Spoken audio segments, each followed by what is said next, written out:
Document this morning. Also, Oscar winner Diane is here, and they call this man the human Google. He's been put to the test against people Googling, and he gets there faster with all the information.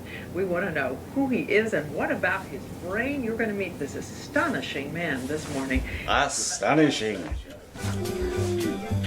No pressure. No pressure at all. You're walking along the street or at a party. Sabina, the Good Morning America segment producer, arrived to lead Brad to the studio for his first live appearance on national television. Realize this could be the start of something big.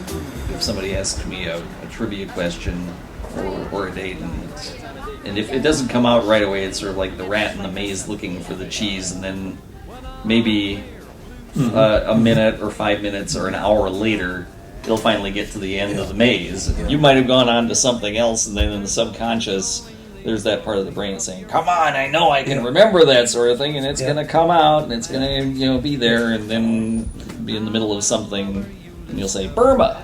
I started wishing this morning that there were two people being interviewed, so all the burden isn't on me. You're up in an aeroplane or dining at Sardi's, on a line at Malibu, alone on the sand.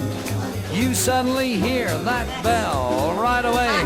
You can tell this could be the start of something grand. I was sitting there waiting for the interview, which I was told would be 5 minutes after the hour. It sounded like they were just talking to each other. So what happened on April 10th, 1970? Do you know? April 10th, 1970. No, not a clue.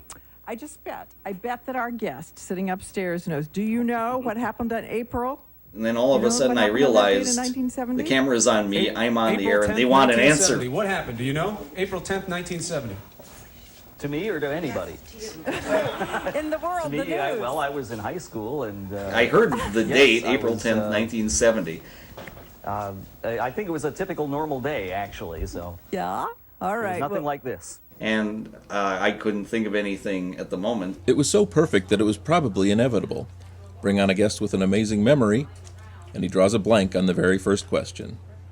Fortunately, the rest of the segment went more smoothly. The episode of Dallas, Who Shot JR? When did the episode air? It was November 21st, 1980, Friday night. No pause? That's it? That's it, yeah. The answer just comes that quickly. Mm-hmm.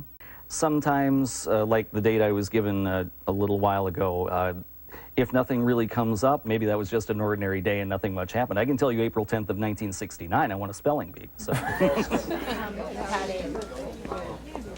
Oh, okay, sorry. Hi. Hello. Okay. Did they just ask you the wrong year for April 10th? I don't know.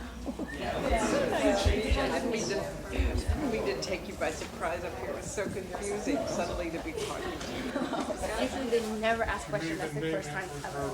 But you did great. It was a great segment. And with that,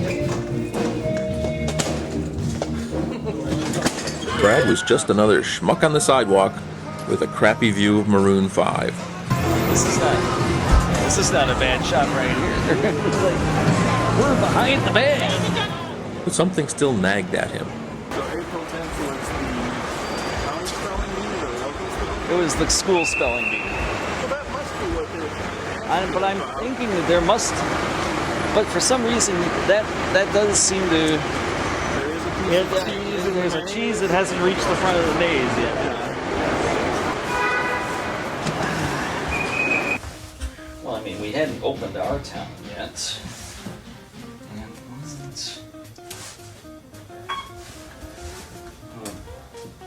So if it was something in the world. How do you think it went? I think it went pretty well, except for the opening when I wasn't aware they were going to talk to me right away and ask me about an April day, which at this point still baffles me. April 10th, 1970. It does seem like there should have been something I would remember on that day. Or something. What day of the week? Something.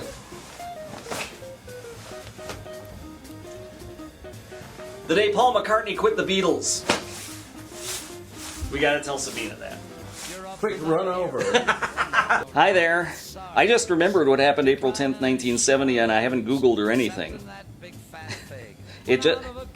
It just occurred to me in the hotel room now, that's the day Paul McCartney left the Beatles. They're still on the air, so you could pass a note to them saying you remembered it.